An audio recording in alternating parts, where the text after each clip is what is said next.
Hey guys, मैं उमेश तरुसान और इस वीडियो में मैं बात करने वाला हूँ जुजुत्सु काइसेन के एपिसोड नंबर 13 के बारे में। इसके पहले कि मैं इस शो के बारे में बात करूँ, मैं आपको कुछ कैरेक्टर्स से मिलवाना चाहता हूँ। तो पहला कैरेक्टर है इतादोरी यूजी, जो इस शो का मेन कैरेक्टर है। बहुत ही हैप्पी किस्म का बंदा है और इसका मेन मोटिवेशन यह है कि इसको अपने फ्रेंड्स को प्रोटेक्ट करना है। मतलब एक टिपिकल जो प्रोटैगनिस्ट कहते हैं ना एनिमे का, उस टाइप का बंदा है ये एक सॉर्सरी स्कूल में सॉर्सरी सीख रहा है और इसके क्लासमेट्स है कुगिसाकी नोबारा और मेगुमी फुशिगोरो। तो मेगुमी फुशिगोरो एक बहुत ही इंट्रोवर्ट किस्म का बंदा है, ज़्यादा किसी से बातें नहीं करता, अपने आप में ही रहता है। अनफॉर्चुनेटली इसके बारे में ज़्यादा कुछ पता नहीं है मुझे, क्योंकि सिर्फ सिर्फ 13 एपिसोड हुए हैं अब तक। और कुगिसाकी नोबारा के बारे में भी ज़्यादा कुछ पता नहीं है, बहुत कम एपिसोड हुए हैं इसलिए। मगर इतना पता है कि बहुत ही इम्पल्सिव किस्म की बंदी है और हैप्पी गो लकी। और इन सब का टीचर, जो मेरा फेवरेट कैरेक्टर है इस सीरीज में का, वो है गोजो सातोरो। इसको इस दुनिया का सबसे स्ट्रॉन्गेस्ट सॉर्सरर कहा जाता है और है बहुत ही रिलैक्स, बहुत ही चिल रहता है हमेशा। मतलब हम ओपी बोलते हैं ना, ये लिटरली ओपी है, ओवर पावर्ड कैरेक्टर है एकदम। मतलब कुछ एपिसोड 7 या एपिसोड 8 में इसकी एक फाइट हुई थी, जो मतलब इसने बातें करते करते आराम से जीत ली। और इसके अलावा कुछ अभी 2-3 एपिसोड से रेलेवेंट कैरेक्टर्स है, जो एक एक तो नानामी, जो इतादोरी यूजी का मेंटर है, और एक है माहितो, जो विलन है। और पावर सिस्टम के बारे में कहा जाए तो सॉर्सरर्स कर्स्ड एनर्जी नाम की एक चीज़ इस्तेमाल करते हैं। ये कर्स्ड एनर्जी हर एक ह्यूमन में होती है और ये हर एक ह्यूमन के बॉडी के अंदर के नेगेटिव इमोशंस के फ्लो से बनती है। तो कर्स्ड एनर्जी तो सबके पास होती है, मगर सॉर्सरर सिर्फ वही ह्यूमंस बन सकते हैं जो इस कर्स्ड एनर्जी का इस्तेमाल फाइट्स में कर सकते हैं। मगर जो ह्यूमंस इस कर्स्ड एनर्जी का इस्तेमाल नहीं कर सकते, उनके बॉडी में से यह नेगेटिव एनर्जी हमेशा फ्लो होती रहती है और लीक हो जाती है। अगर किसी जगह पे ये नेगेटिव एनर्जी का कुछ ज़्यादा एक्यूमुलेशन हो गया, तो उस जगह पे कर्सेस फॉर्म होने लग जाते हैं और ये कर्सेस अजीब अजीब से क्रीचर्स का रूप लेते हैं। और इन कर्सेस के भी पावर लेवल्स हैं, मतलब लो ग्रेड से लेके ग्रेड 1 तक पावर लेवल वेरी हो जाते हैं इन कर्सेस के। कर्स्ट एनर्जी इस्तेमाल करने के दो तरीके हैं, उसमें से एक तरीका है cursed techniques. So cursed technique basically cursed energy के किसी यूनिक तरीके के इस्तेमाल से बनता है। तो फॉर एग्जांपल, लेट्स अज्यूम कि इलेक्ट्रिसिटी कर्स्ट एनर्जी है। अपने पास तीन चीज़ें हैं, एक माइक्रोवेव, एक चार्जर और टेलीविज़न। तो इलेक्ट्रिसिटी इन तीनों चीज़ों के लिए सिर्फ एक ही है, मगर माइक्रोवेव इलेक्ट्रिसिटी का इस्तेमाल करता है खाना बनाने के लिए, चार्जर इलेक्ट्रिसिटी का इस्तेमाल करता है आपका मोबाइल चार्ज करने के लिए, और टीवी इलेक्ट्रिसिटी का इस्तेमाल करता है एंटरटेनमेंट देने के लिए। तो इसी तरह से हर एक सॉर्सरर अपनी अपनी कर्स्ट एनर्जी एक यूनिक तरीके से इस्तेमाल करता है और उसका नाम होता है कर्स्ट टेक्निक्स। ये कर्स्ट टेक्निक हर एक सॉर्सरर के लिए यूनिक होता है। कोई दो सॉर्सरर इस दुनिया में सेम कर्स्ट टेक्निक का इस्तेमाल नहीं कर सकते। और कर्स्ट टेक्निक का और एक रूल ये है कि एक फाइट में अगर एक सॉर्सरर दूसरे सॉर्सरर को अपना कर्स्ट टेक्निक एक्सप्लेन करता है, तो उसका कर्स्ट टेक्निक ज़्यादा इफ़ेक्टिव बनता है। और इस कर्स्ट एनर्जी का इस्तेमाल करने का सबसे ओपी तरीका है डोमेन एक्सपांशन। तो डोमेन एक्सपांशन में एक सॉर्सरर अपने और अपने ओपोनेंट के इर्द गिर्द अपनी कर्स्ट एनर्जी यूज़ करके एक 3 डायमेंशनल एनक्लोज्ड स्पेस बना देता है और इस स्पेस के अंदर आपके अटैक्स गारंटीड हिट होंगे। इसको काउंटर करने के तरीके सिर्फ दो ही है। एक तरीका है तो यह है कि आप अपने खुद का एक डोमेन अंदर बना दो, या फिर आप अपने कर्स्ट टेक्निक यूज़ करके उसके अटैक्स ऑब्जॉर्ब करो या फिर डिफ्लेक्ट करो। तो इसके एडवांटेजेस और ऐसे ऐसे है कि आप आपकी कर्स्ट एनर्जी और ज़्यादा स्पेंड करके आपका डोमेन स्ट्रांग बना सकते हो। मगर इसका एक बहुत बड़ा ड्रॉबैक ये है कि जितना आप कर्स्ट एनर्जी अंदर इस्तेमाल करते हो, उतना ही आपके डोमेन का एक्सटीरियर वीक हो जाता है और बाहर से कोई भी अंदर ब्रेक इन कर सकता है। और एक छोटी सी बात ज़रूरी है टू नो कि बहुत कम सॉर्सरर्स है जो डोमेन एक्सपांशन का टेक्निक अचीव कर पाते हैं। फाइनली एपिसोड 13 के बारे में बात करते हैं।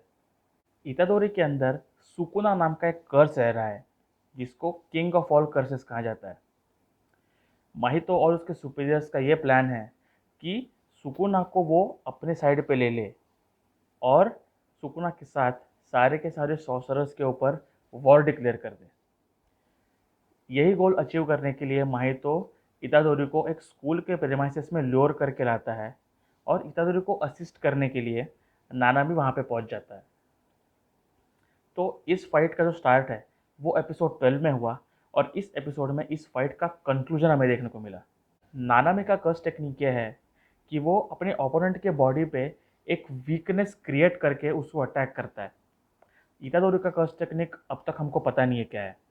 और माहितो का कर्स टेक्निक ये है कि वो ह्यूमन सोल को मैनिपुलेट करके ह्यूमन बॉडी को ट्रांसफॉर्म कर सकता है और वो अपने सोल के साथ भी ये कर सकता है।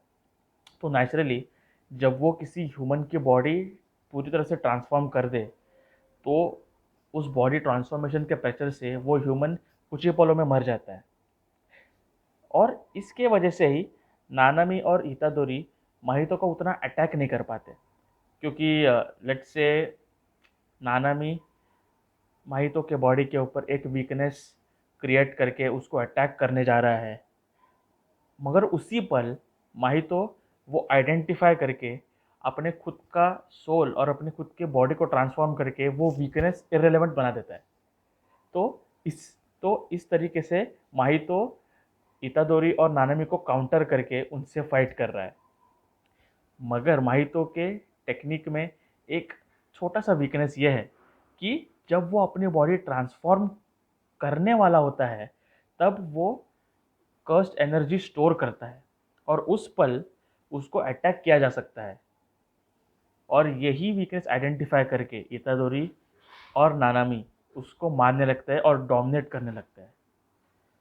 तो कुछ पलों के बाद माहितो डेस्परेशन में अपना खुद का डोमेन एक्सपांशन टेक्निक इस्तेमाल करता है। इस डोमेन का नाम है सेल्फ एम्बॉडीमेंट ऑफ परफेक्शन। इस डोमेन के बाहर अगर अपना कर्स टेक्निक यूज़ करना हो तो माहितो को किसी इंसान के फिजिकल कांटेक्ट में रहना बहुत ज़रूरी है। मगर इस डोमेन के अंदर जो भी इंसान एंटर करता है या जो भी इंसान होता है उसको टच करने की कोई ज़रूरत नहीं है। और क्योंकि इतादोरी के अंदर सुकुना रह रहा है वो इतादोरी को नहीं मारना चाहता, इसलिए वो सिर्फ और सिर्फ नानामी को अपने डोमेन के अंदर लेता है। मगर जैसा मैंने पावर सिस्टम में एक्सप्लेन किया था वो बहुत ज़्यादा कर्स्ट एनर्जी अंदर एग्जिबिट कर रहा है, इसलिए उसके डोमेन का एक्सटीरियर थोड़ा वीक है और इतादोरी उसके डोमेन के एक्सटीरियर को ब्रेक करके उसके डोमेन के अंदर आ जाता है।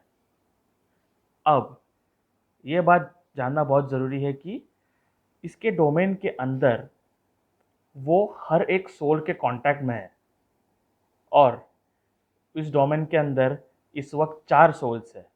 एक माहितो के खुद का सोल, एक नानामी का सोल, एक इतादोरी का सोल और चौथा सुकुना का सोल जो इतादोरी के अंदर है। और इस पॉइंट पे एक बहुत ही हाइप चीज़ घटती है। माहितो सुकुना के सोल को डायरेक्टली कन्फ्रंट करता है न चाहते हुए भी।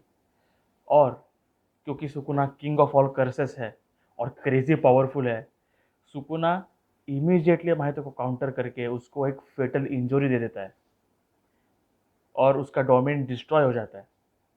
मगर सुकुना एक बहुत ही इंटरेस्टिंग सी चीज़ कहता है। वो ये कहता है कि उसको किसी के गोल्स या किसी के एम्स में बिल्कुल इंटरेस्ट नहीं है। जो भी उसको चाहता है, जो भी वो चाहता है वो करेगा। और उसको एक पर्टिकुलर इंसान में बहुत इंटरेस्ट है और वो इंसान है मेगुमी फुशिगोरो जो इतादोरी यूजी का दोस्त है। अब इसका पे ऑफ तो हमको नेक्स्ट एपिसोड में नहीं देखने को मिलेगा क्योंकि नेक्स्ट एपिसोड से एक नया आर्क शुरू होने वाला है। मगर ये एक चीज़ है जो हमको ध्यान में रखनी चाहिए। और इतादोरी की बात की जाए तो ये उसके लाइफ का पहला इतना बड़ा फाइटिंग एक्सपीरियंस है। उसको इस फाइट से उसकी और माहितो में जो पावर डिफरेंस है वो रियलाइज़ हो जाता है। उसको ये रियलाइज़ होता है कि उसको और कितना पावरफुल बनना पड़ेगा अगर उसको अपने फ्रेंड्स को प्रोटेक्ट करना हो। इसीलिए वो इस एपिसोड के एंड में गोजो और नानामी को ये डिक्लेयर करता है कि वो अब से और स्ट्रांग बनने की कोशिश करेगा, और जब तक वो माहितो को मार न दे तब तक वो एक भी फाइट नहीं हारेगा। तो इस वीडियो के लिए सिर्फ इतना ही। अगले हफ्ते से मैं अटैक ऑन टाइटन का सीज़न 4 भी कवर करने वाला हूँ, और वन पीस की बातें तो होती रहेंगी। तब तक इस वीडियो को लाइक करो, शेयर करो, सब्सक्राइब करो और कमेंट करो यार, बातें करेंगे। तब तक बाय बाय।